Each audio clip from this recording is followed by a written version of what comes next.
Holy cats, we are back.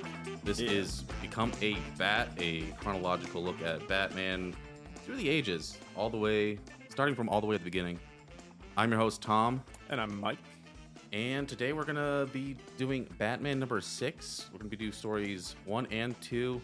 Just feel like getting Batman number 6 out of the way. That way we can kind of sync them both up. It's not really out of the way. I mean, it's still going to be a fun read, but do you believe this is episode number 24?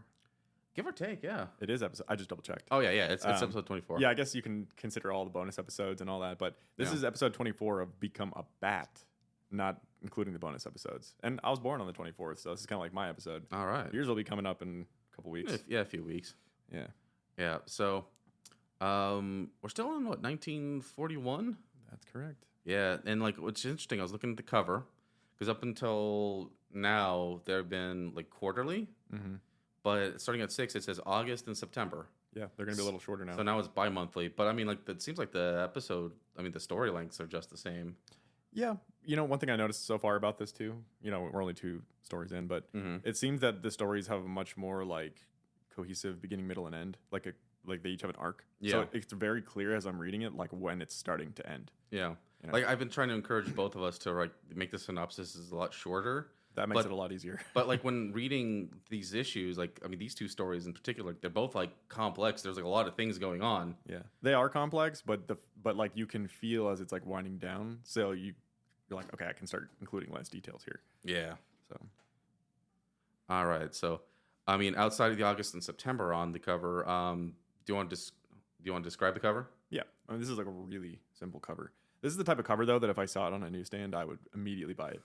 Because it's just really classic. It's really simple. Yeah. I think they actually reused this cover for one of the hardcover DC Batman archives. Because it looks really, really familiar to me. Yeah, it does. But it's just it's a red cover, but it's got these really thin pinstripes. So it's red with really thin yellow in between it, running up and down the whole thing. And then Batman and Robin are both riding on a wrecking ball, it looks like. It's not a wrecking ball. It's it's a hook that picks up. Oh, from the dock? The crates, yeah. One of those. So anyway, they're riding on this metal dock ball with a hook on the end. They both have one foot on it. They both have one foot in the air, and they're just kind of grinning and swinging. It's very simple. It's very effective. The bat logo on the top behind the title looks a little different. They adjusted the face a little bit again. They keep tweaking the face on the covers. I think they're just looking for that perfect one. Yeah. And then it's funny, you look at the splash page, and it's the old one again. Yeah, well, they probably had maybe a stencil or maybe. I don't know how they did that. If they did that by hand or if they had some way to copy it and a clear cell maybe. Yeah, I don't know. Anyways, very simple cover, very nice, cool, iconic cover. Not one that I would personally buy if I had the money. I would go for more the Detective 31. Mm-hmm. But very cool looking. All right, so this is Batman number 6, story 1, Murder on Parole. The art is by Bob Kane and Jerry Robinson and George Russos. Written by Bill Finger. You want to describe the splash page? You want me to read it or describe it? You know what? Yeah, let's read it. I mean, it's a damn cool splash page. Yeah, this one's really nice. Very moody. When a master of evil tries to make a mockery of the law, 2 rash mortals dare to venture into crime's domain to seek out its hidden chief. 2 brave humans, twin fighters for justice, the Batman and Robin, the Boy Wonder, follow them now as a trail of vengeance leads them into the layer of crime as they draw aside the veil that hides the real truth of Murder on Parole. Murder on Parole. I love those things. Yeah, that's a great cover. That's a great title too. Yeah, this splash page could have been the cover. It would have been way more in line with all the covers for the past 2 issues. All the covers, the last 2 covers. Yeah, but yeah, it's so cool. Yeah, this is a high concept one, too. I really like this story. Both of them were pretty high concept, I'd say. Yeah. All right, so let's get into the synopsis. So the story begins just before a gangland execution on the docks. A gangster named Miller is about to get plugged by a gangster named Shoulders when Batman and Robin swoop in and save his life. A fight ensues, and the gangsters make a getaway, but not before shooting Miller. He falls into the water, and Batman dives in to save him. Miller warns Batman that he's got something big to tell him before he passes out. So he tells Batman his story. Miller was a convict, and his cellmate was getting paid good money to get people paroled. Miller found himself in front of the parole board a few days later, and he actually got released. Miller was excited to be released and vowed to leave the criminal life behind. And to top it all off, he's been given a job offer. So Miller was surprised to find out that his new boss just happens to be one of the guys from the parole board, and he wants Miller to help him crack the National Bank. Miller was shocked at the turn of events, and he actually refused to do the job, but he was tricked into giving his fingerprints over to the boss guy.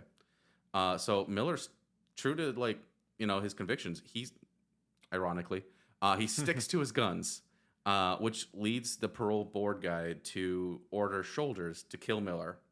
So flash forward to back to where we left off. Batman asks Miller to name the boss, but Miller passes out. Unaware of the irony, Batman remarks how this is just like the movies.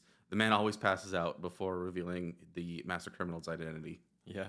You could have said Back to the Future, too. The next morning, Bruce Wayne reads in the newspaper about how Batman took the wounded parolee to the hospital. He tells Dick that he's going to try again when Miller recovers. At that moment, the boss orders Shoulders to go to the hospital and kill Miller.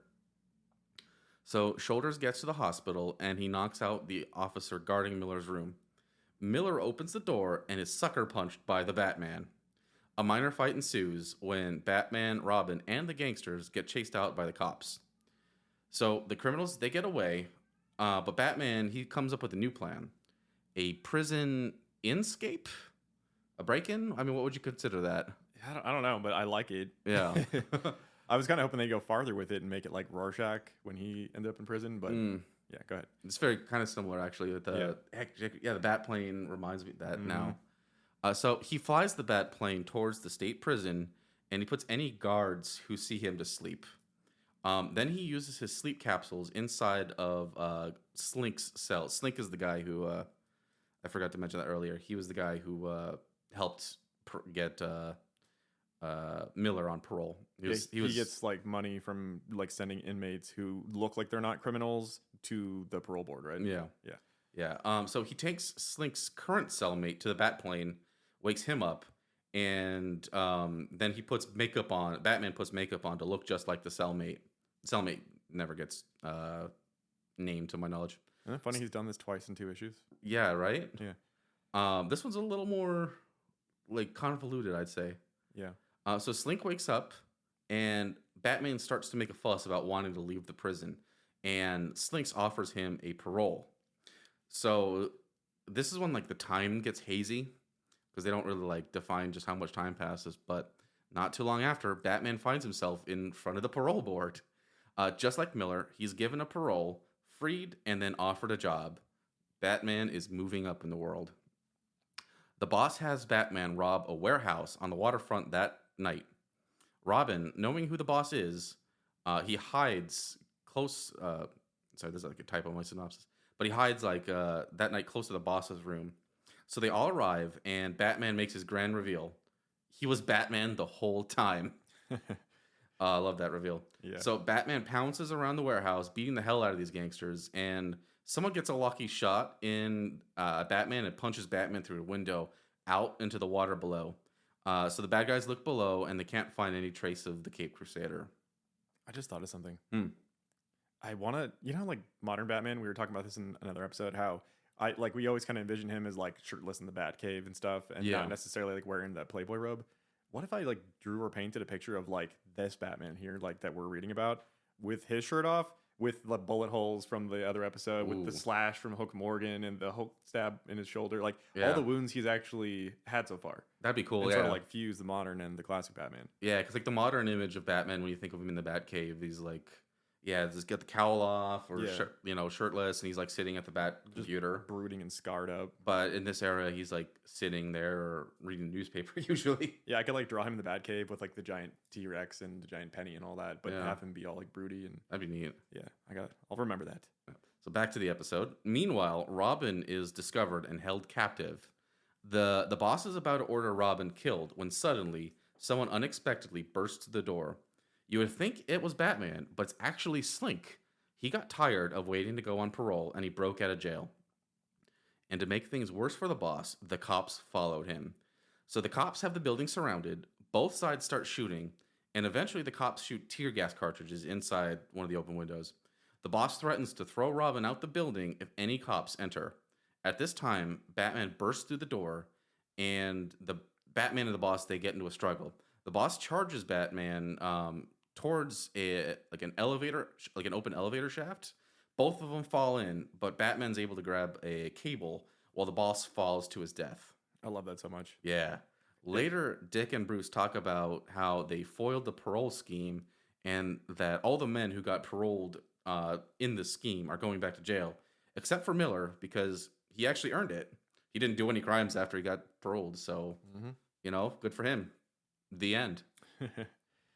Sorry, guys. I love Manslaughter Batman. Like, I don't know what it is. Like, maybe it's because I like Batman from this era so much. And, like, I like reading modern Batman comics that harken back to Golden Age Batman. But I like the Batman who isn't a straight-up killer, but who it doesn't really hurt him or affect his conscience, wow, to let someone fall to their death when they're trying to kill him. Yeah, I'm in the same way. Like, the thing is, Batman, he doesn't execute people. No. Like, he's not an executioner. That was a big thing in, like, Batman Begins. Like, when Rage gives him that thing to kill the prisoner, he's like, no, I'm not an executioner. Right. But, like, he's fighting somebody in self-defense. And, like, this one, like, the guy, like, it's that that guy's tried to kill fault. him. Yeah. Yeah. Like, it's his fault he died. Right. He didn't even punch him out the down the thing. It was like a struggle, and he fell and just couldn't catch the rope. Yeah. And I'll say this again. I feel like I've said this quite a few times already, but, like, the more we read these, the more I really appreciate Frank Miller's Batman. Not like necessarily the Dark Knight Strikes Again, because that's a little weird, but I still like that book. But I really have, like, even more newfound appreciation for Year One, Dark Knight Returns, an all-star Batman and Robin. Me too. Because I feel like he really nailed, like, even though he makes him a little bit crazier, he really nailed that sort of like mix of, like, goofy, funny one-liners and like brutal, serious vengeance Batman. Yeah, you see, like, the building blocks. Yeah, for like all that within this. Yeah, within these, like, first 2 years, it's crazy. Yeah, like, this isn't outright camp, but it's able to, like, I'm really surprised at just how, like, serious it's able to turn from, like, total seriousness. And, like, these last few issues, like this, the one with Jimmy, the guy, like, where they examined his life, growing up in crime, and then the previous episode with where Robin almost died. They're really examining, like, what kind of, like, turns people into crime and how the system kind of, like, warps them and breaks them down. It's like social commentary, vigilante, like, crime fighting, and then, like, dark humor. All, like, mixed together. It's a really good combination. I mean, like, the main villain in this one is like the guy on the actual, like, parole board. Yeah. And, like, parole is just a really awful system, like, when you think about it. Well, yeah, this is, like, one of the first issues, not the first, but one of, like, probably the first 5 issues that's dealing with, like, corruption within the government and within, like, the judicial system. Yeah, so, like, this is a lot more heady than I expected, like, Golden Age Batman to be, and, like, this was for kids. Yeah, like, it's really cool. And, like, I'm, like, actually still shocked that Miller was, like, he's painted as, like, very like, he actually managed to change his life. Yeah. And like, if it was something else, he probably would have, instead of, like, sticking to his guns and, not, he probably would have, like, actually done the job and just gone right back to jail. I think if it was a movie, that's how it would have gone. Yeah. Because at this time they had, like, the Hays Code, but this is before comics. They were able to more, from what I understand, play it more fast and loose. This is before the comics code, like, scared everything and, like, made them sanitize stuff. Yeah, if you watch movies from 1941 and then you, like, read the comics from 1941, the comics are a lot more adult and they talk like real people. Like, yeah, Batman says, like, his one-liners and stuff, but that's just, like, him being goofy as, like, a way to disarm people when he's busting down a door.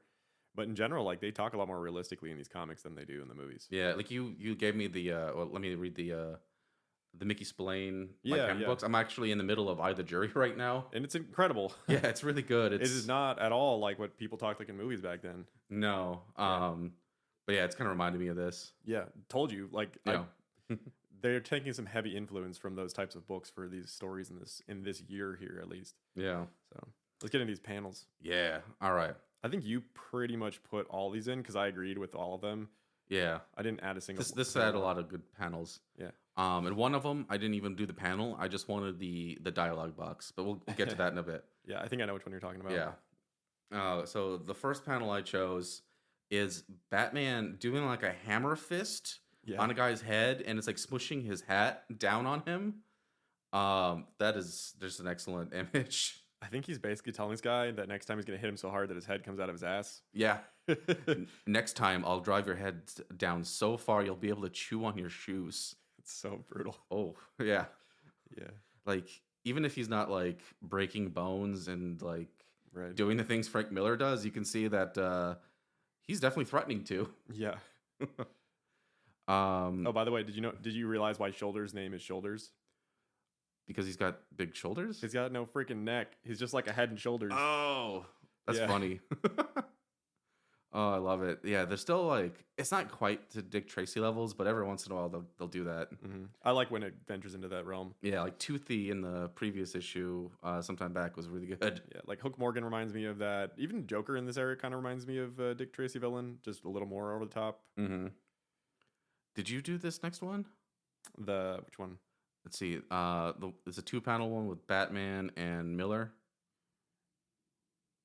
Nope, you put that one on there. I don't know why I picked it. It's not all that like.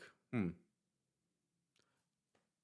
you put it in there because it's the one where Batman's like, just like in the stories, he always passes out before he can tell you. You know what? Yeah, that was my logic. Yeah. Sorry, it's been like a week since I did this. It's okay. Sometimes I forget my own logic. I usually put notes, but it's been a hell of a week.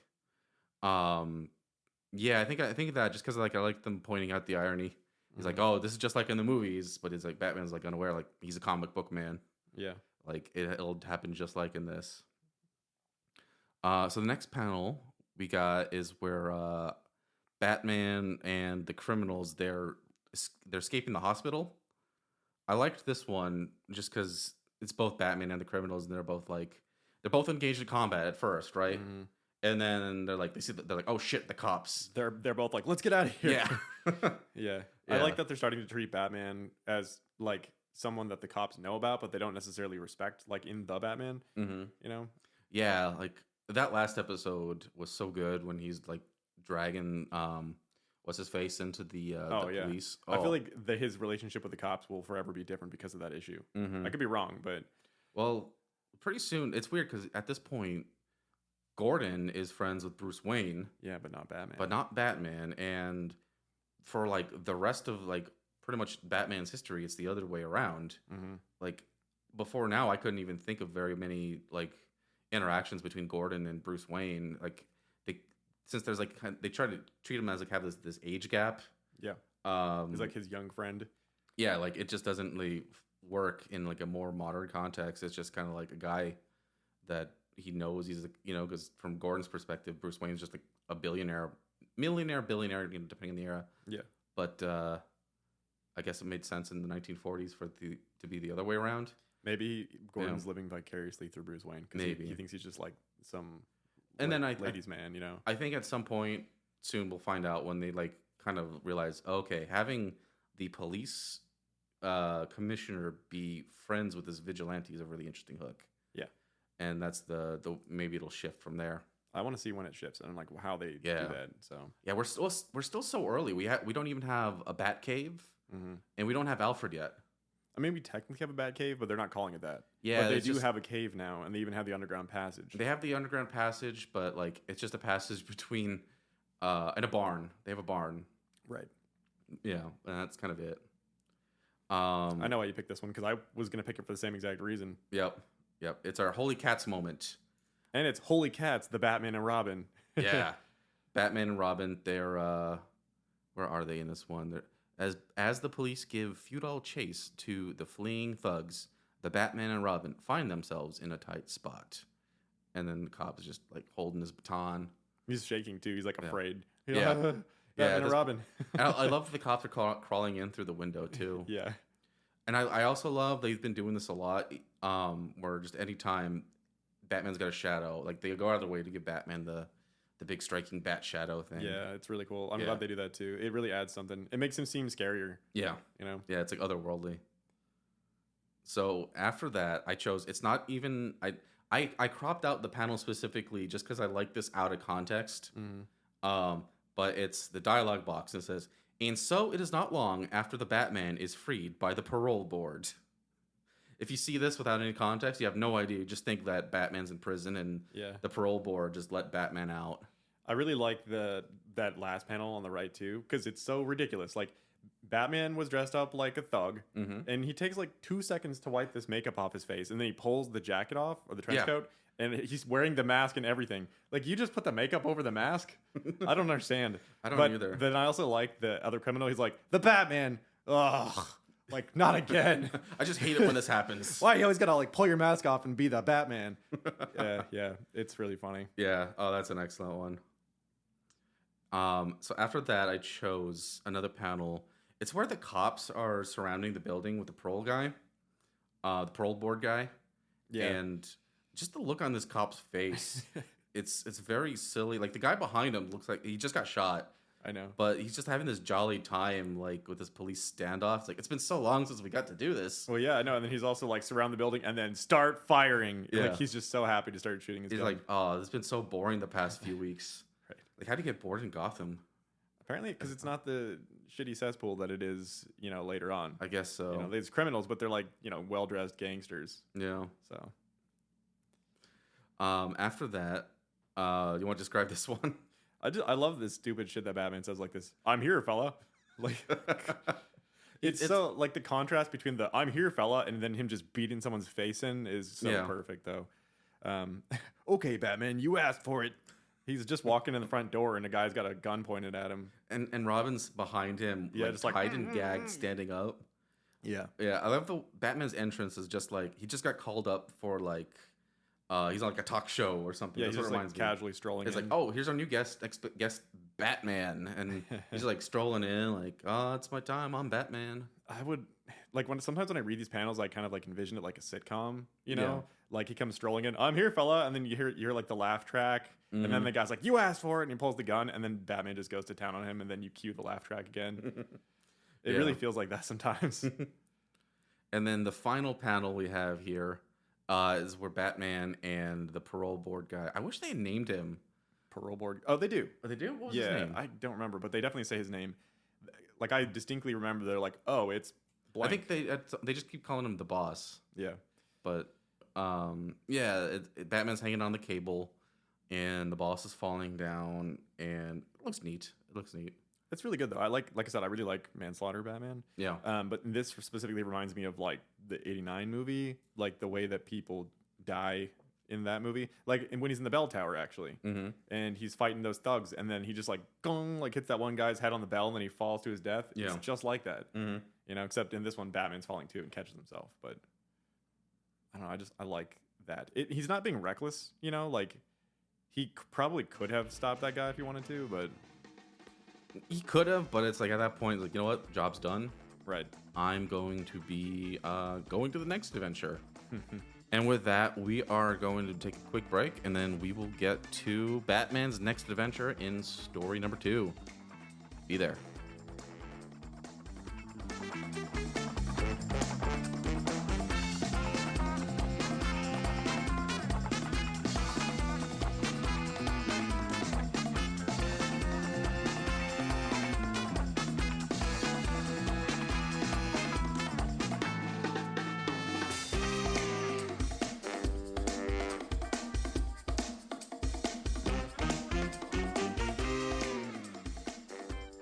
And we are back. So our next story, this one's kind of an insane one. Yeah, but I'm sure you picked up on this too. Mhm. The Clock King, I was thinking exactly of the Clock King. another inspiration for Batman the Animated Series right here. Yeah, I was thinking that this guy, he is similar to the Clock King, but not quite. He's a little more unhinged. He's definitely unhinged. He's effed in the head, if you ask me. But Yeah. the idea of like a character who's like obsessed with time and clocks. Mm-hmm. I think the Clock King in the animated series, he reads too similar to the way the Riddler reads in the animated series. He's just like a clock version of the Riddler. So this is more like if they actually had a character called the Clock King who was completely unique from the Riddler, I would think he'd be more like this. I see. No, I think Riddler. He's more like obsessed with like little with vanity and wanting to be right. Yeah. But Clock King, he's more driven by order. It's the order Right, of the order of things. time and Yeah, things. so Yeah. time, like he wants everything's got to be on time, and that's just how things work. And it's more about control with the Clock King. They're both obsessive in the same way, though. Mm-hmm. They talk similarly, even. Yeah. And they dress similar. But enough about the guy who's not even in this issue. Yeah. So let me take a crack at this one. Well, before you do, this is okay. Batman number 6, story number 2, The Clockmaker. Art by Bob Kane, Jerry Robinson, and George Russos. Written by Bill Finger, a.k.a. The Man. He was just a clockmaker, and he called them murderers. Why? And why did people die when clocks struck 13? Why did the tolling of 13 mean the tolling of the death knell? This was the problem that faced the Batman and Robin, the boy wonder. But they found the answer almost too late when they found... This one's a tongue twister. When they found themselves discovered that... Yeah, that is a tongue twister. See, it's when not, they themselves discovered that they too were marked for death by the clockmaker. the Clockmaker. Yeah. Okay, yeah, but I also don't like the way it's written because it's like rounded and like... Yeah, this one's written pretty poorly because it also repeats things twice, so it makes me sound like I'm just Like you misread it. misread it, but I was reading it correctly, which made me think I misread it. There's some cool things in there, but you're not wrong. This is probably the worst synopsis so far on the cover on the splash page. So, alrighty, cool splash page though. Yeah, Although it's kind of a lie, not fully, just a little bit. The proportions are kind of weird. Yeah, it is neat though. I'll describe it real quick. I guess it's Batman hanging off of what looks to be the hour hand, while the Clockmaker is hanging off of the minute hand, and he's got a giant scythe in hand. Like a giant scythe. If you look at the proportions, that thing would have to be like 12 feet long. It's huge. Yeah, and Robin's like swinging in to try to save the day. It's like if Guts had a scythe instead of a sword. Yeah, it's huge. All right. Bruce Wayne is attending a stockholders meeting. It turns out that his father left him some shares in the Hobbs Clock Company. After the meeting, the stockholders all decide to take a walk down to Mr. Brock's clock shop. That's a tongue twister. Isn't it? One of the men says that he makes exquisite clocks, but he is also a strange old man who is such a fanatic about time and clocks that he fancies himself Father Time. As the men... Whoa. Another character who thinks that they're a fictional character. Yeah. As the men walk around the shop and begin to inspect the clocks, one of them says offhandedly that they're not in a rush to go anywhere. They have time to kill. That remark sets off old Brock. He blows up on the men and accuses them of murdering time. He even goes a step farther and says that he wishes time could murder them. That's a really weird thing to wonder. Yeah. The men leave the shop confused and a little bit disturbed. Exactly one day later, Bruce receives a call from Keating, one of the shareholders. He informs Bruce that someone has been prowling around the house and he's afraid for his life. Bruce and Dick suit up and head out to the Batmobile. When they get to Keating's place, they hear a cry for help. Batman and Robin burst into the house and find two thugs assaulting Keating. They rough them up good, and Batman gives them a swift kick out the front door. Michael Keating. Yeah. As the thugs flee in their car, Batman and Robin inspect Keating. He's a little worse for wear, but he survived. We cut to the two thugs talking to their leader. The leader is shrouded in darkness, which also happens in the last issue, by the way, or the last story. The leader is shrouded in darkness.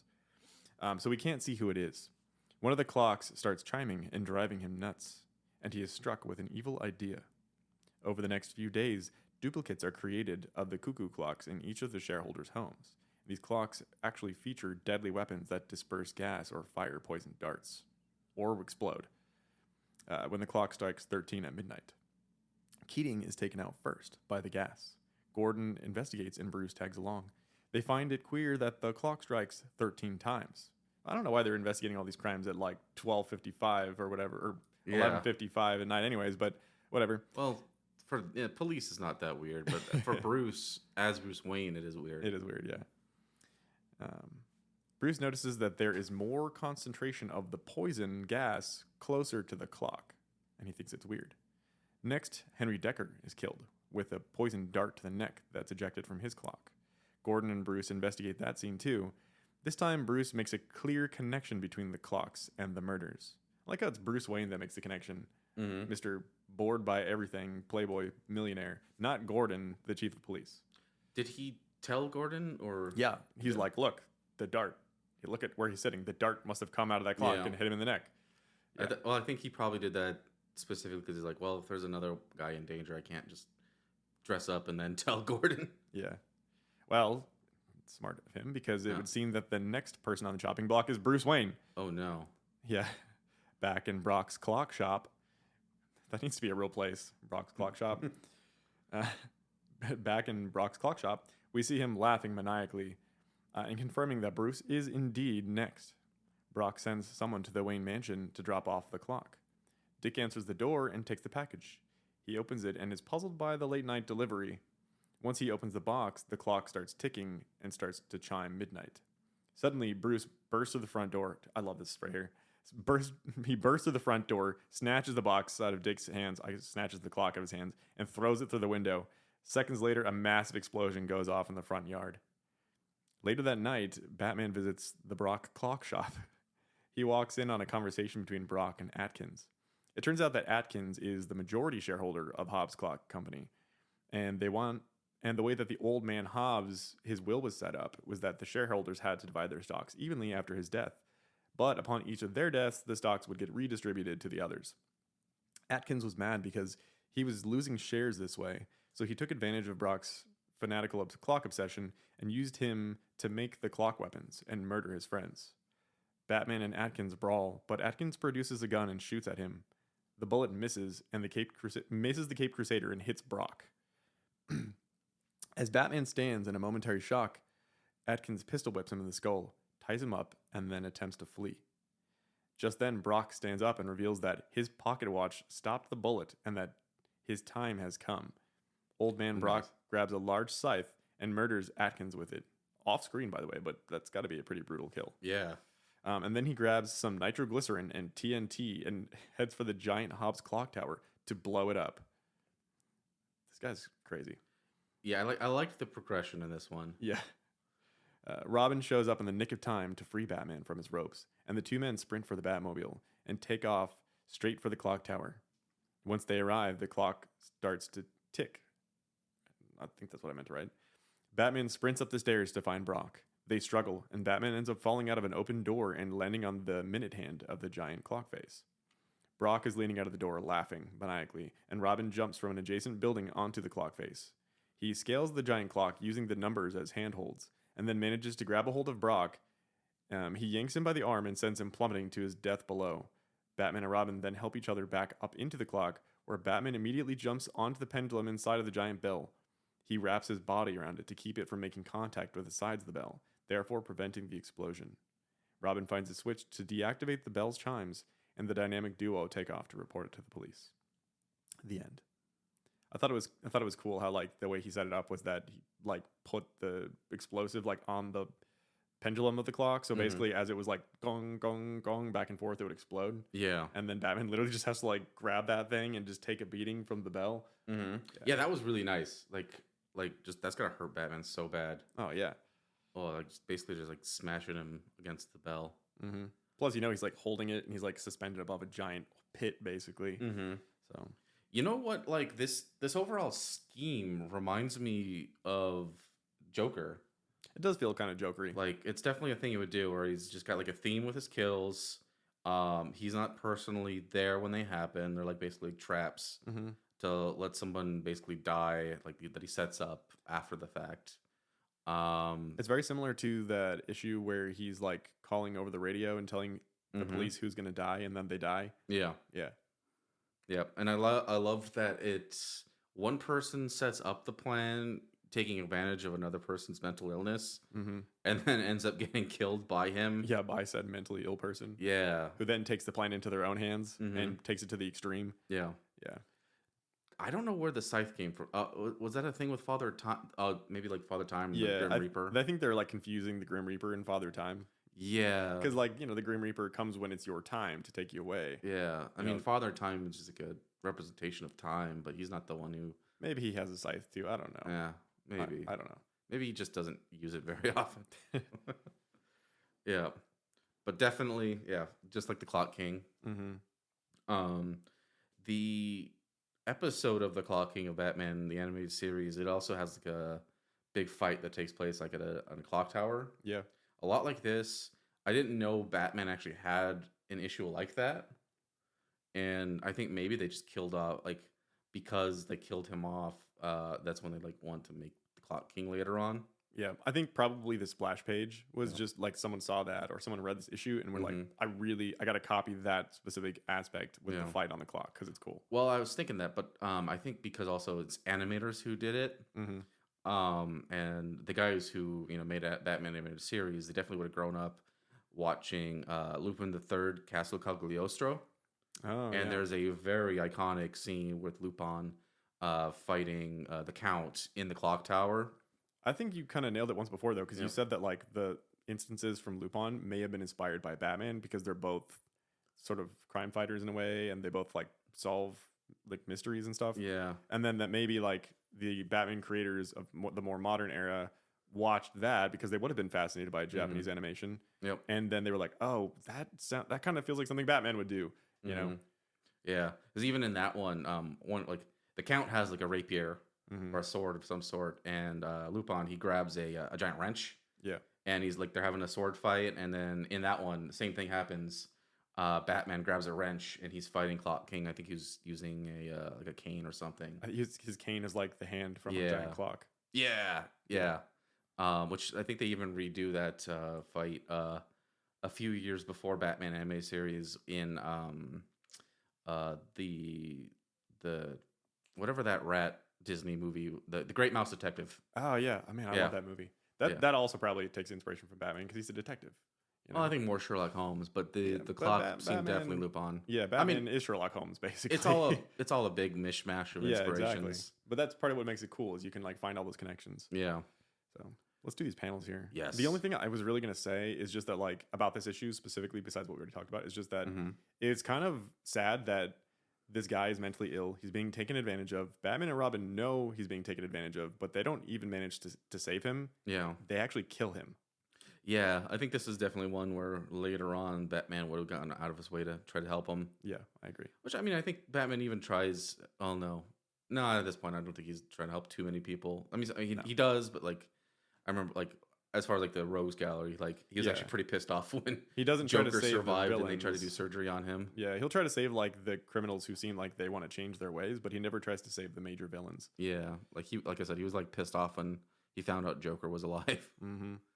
All right, so panel time. Yep. I chose this first panel. It's actually the panel within the splash page itself, in the corner, and it's just Dick and Bruce Wayne, and Bruce is about to go on the town, and Bruce asks like where he's going, and I felt like the dialogue is kind of like out of character for Bruce, but it was pretty funny. It is kind of. It feels more like I guess something Batman would say because he's acting a little goofy. Yeah. So Dick says, "Where are you going so early in the day?" And then Batman says, Bruce Wayne says, "A stockholders meeting. My father once left me some shares in the clock concern. Yeah. Well, ta-ta, be seeing you, half pint." Yeah. Like, I like this panel too, but for different reasons. I like it because of their body language. So, like Robin or Dick, he's got his hand like on the back of his neck, like he's rubbing his neck, being like, Yeah. "Where are you going so early?" And also the fact that he's saying, "Where are you going so early in the day?" means that at this point in the comics, they're finally like they're basically telling you that like Batman and Robin operate at night yeah. because they don't really seem like that earlier on. Yeah, at this point, like, if it's so early in the day that, like, Bruce and Dick would be sleeping because Yeah. they've been out so late. And then I like that what Bruce is doing with his hat too. He's sort of like tugging on like the front of his hat. Yeah. It's like they're really simple mannerisms, but they didn't start doing this kind of stuff until this issue. Like they've Yeah.